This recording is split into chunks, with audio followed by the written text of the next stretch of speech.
Hi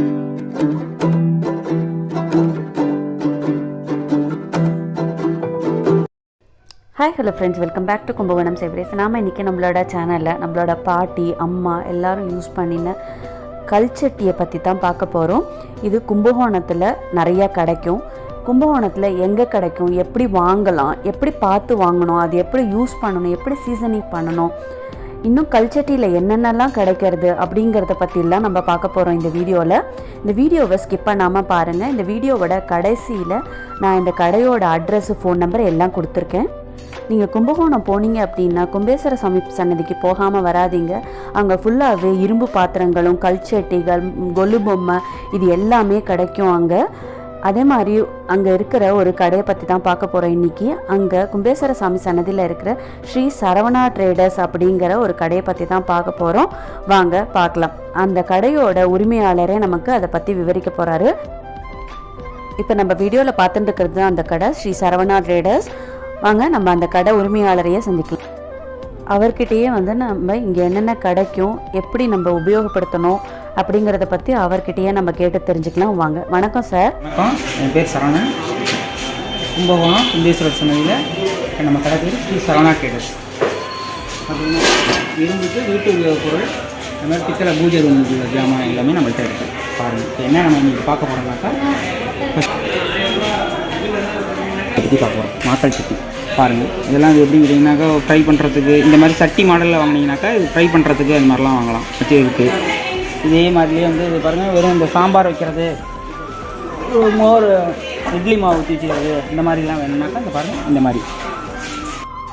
இந்த மாதிரி கல்ச்சட்டி என்னென்ன சைஸில் கிடைக்கிது சார், கொஞ்சம் விவரமாக சொல்லுங்களேன்.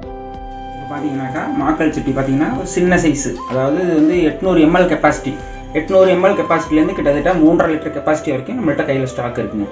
நீங்கள் என்ன சைஸ் வேணாலும் நீங்கள் கிடைக்கலாம். இப்போ எப்படின்னு கேட்டிங்கன்னா ஒரு 2 பேர் உள்ள ஃபேமிலினாக்கா இது போருங்க. இதே பார்த்தீங்கன்னாக்கா ஒரு 4-5 பேர் உள்ள வேணுனாக்கா கொஞ்சம் மீடியமாக வாங்கிக்கலாங்க. இது பாருங்கள், இந்த மாதிரி மீடியம் சைஸு. இல்லை இதெல்லாம் எனக்கு பத்தாது, நல்லா பெருசாக தான் வேணும் அப்படின்னு கேட்டால் கூட அது பாருங்கள் நம்மள்கிட்ட கிட்டத்தட்ட 3.5 லிட்டர் கெப்பாசிட்டி வரைக்கும் இருக்குங்க. மாக்கள் சட்டிலாம் பார்த்தீங்கன்னாக்கா அந்த காலத்து ஃப்ரிட்ஜின்னு கூட சொல்லுவாங்க. அது எப்படின்னு கேட்டிங்கனாக்கா இட்லி மாவு ஊற்றி வச்சுக்கலாம், தயிர் உரக்கு ஊற்றி வச்சுக்கலாம், ஊறுகாய் போட்டு வச்சுக்கலாம், உப்பு கொட்டி வச்சுக்கலாம், சாம்பார் வைக்கலாம், வத்த குழம்பு வைக்கலாம், மோர் குழம்பு இது மாதிரிலாம் வைக்கலாம். ஒன்றுமே கெட்டு போகாதுங்க. சரி, இப்போது இந்த கல்ச்சட்டி பார்த்தீங்க அப்படின்னா சீசன் பண்ணது இல்லையா, இது நாங்கள் வீட்டில் சீசன் பண்ணணும்னா எப்படி பண்ணுறது, சீசன் பண்ணதே உங்ககிட்ட கிடைக்குமா? மாக்கள் சட்டி எப்படி சீசன் பண்ணணும்னு உங்களுக்கு எல்லாருக்கும் தெரிஞ்சிருக்கும். தெரியாதவங்களுக்கும் கூட நாங்கள் சொல்கிறோங்க. சாதம் வடித்த கஞ்சி, அப்படி இல்லைன்னா அரிசி கலையிற தண்ணி, அதை கொதிக்க வச்சு ஒரு 4 நாள் இதில் போட்டு ஃபுல்லாக நல்லா ஊற வச்சுருங்க. அதுக்கு பிறகு பார்த்தீங்கன்னாக்கா மஞ்சப்பொடி, விளக்கெண்ணெய் ரெண்டையும் மிக்ஸ் பண்ணிங்க. மிக்ஸ் பண்ணி அதை அப்படியே பேஸ்ட் மாதிரி ஆகுது பார்த்தீங்கன்னா, அதான் இன்னர் அவுட்ரு ரெண்டுலேயும் அப்படியே பூசி காய வச்சுருங்க. வேறு ஒன்றும் இல்லை. அதுக்கு பிறகு இப்போ மறுபடியும் அரிசி கலையிற தண்ணியை கொதிக்க வச்சு இது 3/4 மட்டத்துக்கு அப்படியே தண்ணி அப்படியே ஊற்றி அப்படியே கேஸில் வச்சு சிம்மில் வச்சுருங்க. அது பாதியாக சுண்டுற அளவுக்கு அதை அப்படியே வச்சுருங்க. அது மாதிரி ஒரு 2 ட்ரிப் மட்டும் செய்யுங்க, வேறு ஒன்றும் இல்லை. அதுக்கு பிறகு மாக்கள் சட்டி உபயோகப்படுத்த ஆரம்பிக்கலாம். இப்போ கஸ்டமர் சீசனிங் பண்ண கல்ச்சட்டி வேணும் அப்படின்னு சொல்கிறாங்கன்னா என்ன சார் பண்ணுறது? இது எனக்கு சீசன் பண்ணுறதெல்லாம் எனக்கு சரியாக வராதுங்க, எனக்கு தெரியா வராது அப்படின்னு சொல்கிறவங்களுக்கு நாங்களே சீசன் பண்ணி வச்சுருக்கோம். அதையும் கூட நீங்கள் பாருங்கள். மாக்கள் சட்டியில் நாங்களே சீசன் பண்ணி வச்சுருக்கோம். இதை நீங்கள் உடனே போய் உபயோகப்படுத்தலாம். அந்த மாதிரி விளக்கெண்ணெய், மஞ்சப்பொடி இதெல்லாம் பூசி நாங்களே கழனி தண்ணி வச்சு கொதிக்க வச்சு அந்த மாதிரி நாங்களே ரெடி பண்ணி வச்சுருக்கோம். இது எல்லா சைஸ்லையும் நம்மள்கிட்ட இருக்குது. பார்த்தீங்கன்னாக்கா இது இன்னும் நல்ல நம்ம குடோன்லலாம் வேறு இருக்குது, நிறைய இருக்குது. எவ்வளோ நாளும் வாங்கிக்கலாம். கிட்டத்தட்ட மினிமமாக 1 லிட்டர்லேருந்து இருக்குது, கிட்டத்தட்ட 3 லிட்டர் வரைக்கும் நம்மள்கிட்ட இது கையில் ஸ்டாக் இருக்குங்க. பாருங்கள். இந்த கச்சட்டியெல்லாம் எப்படி உபயோகப்படுத்துறது அடுப்பில் வச்சு சொல்லுங்களேன். மாக்கள் சட்டியை பொறுத்த வரைக்கும் பருப்பு கொதிக்க வைக்கணும்னு சொல்லுவாங்க. மாக்கள் சட்டியில் தாளிக்கக்கூடாது, எக்காரணத்தை கொண்டு தாளிக்கக்கூடாதுங்க. வேறு ஒன்றுமே கிடையாதுங்க. இதுக்கு பண்ணி வாங்குறது. இந்த மாக்கள் ஜாடியை பற்றி கொஞ்சம் சொல்லுங்கள் சார். இது எதுக்கெல்லாம் உபயோகப்படுத்துறது? ஜாடி, பீங்கான் ஜாடி இது மாதிரி தானே கேள்விப்பட்டிருப்பீங்க. இது மாதிரி மாக்கள் ஜாடி இது எப்படின்னு கேட்டிங்கனாக்கா கூலிங் கல் ஜாடின்னு நாங்கள் சொல்லுவோம். பார்த்தீங்கன்னா தொட்டி பார்த்தீங்கன்னாலே அப்படி ஜில்லுன்னு இருக்கும். கூலிங் கல் ஜாடியில் என்னென்னு கேட்டிங்கனாக்கா இந்த ஊறுகாய், உப்பு இதெல்லாம் அது போட்டுக்கலாம். இதை நீங்கள் அடுப்பிலலாம் வைக்கக்கூடாது, சும்மா சாதாரணமாக வைக்கிறது. இதெல்லாம் அந்த காலத்து ஃப்ரிட்ஜு மாதிரி இது நல்லா ஜில்லுன்னு இருக்கும், கெட்டு போகாது. ஊறுகாய் உப்பெல்லாம் கெட்டு போகாது. மாக்கள் ஜாடி இது என்னங்க ரொம்ப பெருசாக இருக்குது. இது பார்த்தீங்கன்னா கிட்டத்தட்ட 1 லிட்டர் 100 ml கெப்பாசிட்டி, அதாவது 100 ml கெப்பாசிட்டி. இதில் பார்த்தீங்கன்னாக்கா எனக்கு சின்னதாக போகிறோம், நாங்கள் ஒரு 2 பேர் 3 பேர் தான் இருக்கோம், எனக்கு இவ்வளோ பெருசு தேவைப்படாது, எனக்கு ஒரு 1/2 லிட்டர் 3/4 லிட்டரில் இருந்தால் கொடுங்கன்னா அதுக்கும் 1/2 லிட்டர் 3/4 லிட்டரில் கூட நம்மள்கிட்ட இருக்குது. இல்லை இது எனக்கு பத்தாதுங்க, ஒரு 1.5 லிட்டர் 2 லிட்டர் கெப்பாசிட்டியில் வேணும் அப்படின்னு கேட்டால் கூட அதுவும் நம்மள்கிட்ட இருக்குங்க. மாக்கள் ஜாடி பாருங்கள், இதுவும் இங்கே நம்மள்கிட்ட அவைலபிளாக இருக்குது. இப்போது நம்ம பார்த்துட்டு இருக்கிறது மாக்கள் குழிப்பணியாரக்கல். இதை பேக் சைட் ஃப்ளாட்டாக இருக்கிறதுனால நம்ம வந்து கேஸ் ஸ்டவ்வில் கூட வச்சு பண்ணலாம். மாக்கள் தோசைக்கல் குழிப்பணியாரக்கல்லை பற்றின்னு சொல்லுங்கள் சார்.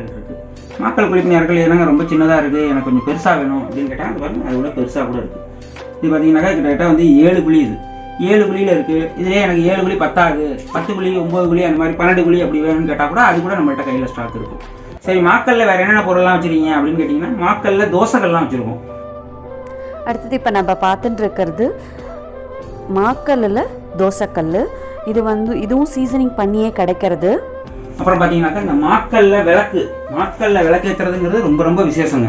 மாக்கல்ல விளக்கேற்றுறது நம்மள்கிட்ட எல்லாமே இருக்குது. மாக்கல்ல சின்ன இவ்வளோண்டு சைஸ்லேருந்து பெரிய கோயில்கிட்ட ஒரு 1/2 லிட்டர் எண்ணெய் ஊற்றுற அளவுக்கு நம்மள்கிட்ட மாக்கல் விளக்கு வகைகள்லாம் இருக்குது. பார்த்தீங்கன்னாக்கா மாக்கல்லே இந்த மாதிரி குத்து விளக்கு பாருங்கள், குத்து விளக்கு. மாக்கல்ல வேறு என்ன இருக்குது அப்படின்னு கேட்குறாங்க பாருங்கள். மாக்கல்ல காமாட்சி விளக்கு இல்லாமல் பிளைன் விளக்கு இது மாதிரிலாம் இருக்குது மாக்கல்ல. அப்புறம் பார்த்தீங்கன்னா வேறு என்ன இருக்குன்னா இந்த பாருங்கள் சொப்பு ஜாமான், குழந்தைங்க விளையாடுற சொப்பு ஜாமான். இது கொலுலையும் வச்சுக்கலாம். இது மாதிரி திருவக்கல், குழிப்பணியாரம், ஆட்டுக்கல், இது மாதிரி பார்த்தீங்கன்னா கிட்டத்தட்ட ஒரு 20-25 ஜாமான் வரும் இதில். மாக்கல்ல இந்த மாதிரி விநாயகர் சிலை வீட்டில் வச்சு பூஜை பண்ணுற அளவுக்கு சின்ன பூஜை விநாயகர் சிலையிலேருந்து சிவலிங்கம் இருக்குது, நந்தி இருக்குது, இது மாதிரி பூஜை ஜாமான், இது மாதிரி பூஜை விக்கிரகங்கள்லாம் கூட நம்மள்கிட்ட இருக்குது. இந்த கடையோட முழு விவரம் கொடுத்துருக்கேன். கடையோட ஃபோன் நம்பர் எல்லாமே இந்த கார்டில் இருக்குது. நீங்கள் ஃபோன் பண்ணி கூட ஆர்டர் பண்ணிக்கலாம். அவங்க கொரியரில் அனுப்பிச்சி வச்சுருவாங்க. நீங்கள் கூகுள் பே பண்ணலாம். பாரம்பரியத்துக்கும் பழமைக்கும் கலாச்சாரத்துக்கும் பெயர் போன கும்பகோணத்தில் கிடைக்கக்கூடிய பல விஷயங்களை பற்றி நம்ம வரக்கூடிய வீடியோக்களில் பேசுவோம். இன்னும் அடுத்தடுத்த வீடியோக்களில் கும்பகோணத்தில் கிடக்கக்கூடிய வார்ப்பிரும்பு சாமான்கள், இரும்பு சாமான், மரப்பாச்சி பொம்மை, கொலு பொம்மை, ஈயச்சொம்பு இதை பற்றி எல்லாமும் வீடியோக்கள் போடுறேன். இது வந்து எங்கே கிடைக்கும், எப்படி வாங்கலாம், எல்லா டீட்டெயில்ஸும் உங்களுக்கு சொல்லுறேன். அதுக்கு நம்மளோட கும்பகோணம் சேவரீஸை நீங்கள் சப்ஸ்கிரைப் பண்ணி வச்சுக்கோங்க. பக்கத்தில் இருக்கிற பெல் ஐக்கனையும் கிளிக் பண்ணி வச்சுக்கோங்க. அப்போ தான் நம்ம போடுற வீடியோஸ் எல்லாம் உங்களுக்கு நோட்டிஃபிகேஷனாக வந்து சேரும். நிறைய பேருக்கு இந்த மாதிரி சாமான்கள்லாம் வாங்கணுங்கிற ஆசை இருக்கும். ஆனால் அது எங்கே வாங்குறது, எப்படி வாங்குறதுங்கிற குழப்பம் இருக்கும். அதே மாதிரி இருக்கிறவங்களுக்கெல்லாம் இந்த வீடியோ ரொம்பவே ஹெல்ப்ஃபுல்லாக இருக்கும்னு நினைக்கிறேன். உங்களோட ஃப்ரெண்ட்ஸோ ரிலேட்டிவ்ஸ் யாருக்காவது இந்த மாதிரி சாமான்கள் வேணும் அப்படின்னு கேட்டாங்கன்னா மறக்காமல் இந்த வீடியோவை ஷேர் பண்ணி விட்டுருங்க. இந்த வீடியோ பிடிச்சிருந்தது அப்படின்னா லைக் பண்ணிக்கோங்க.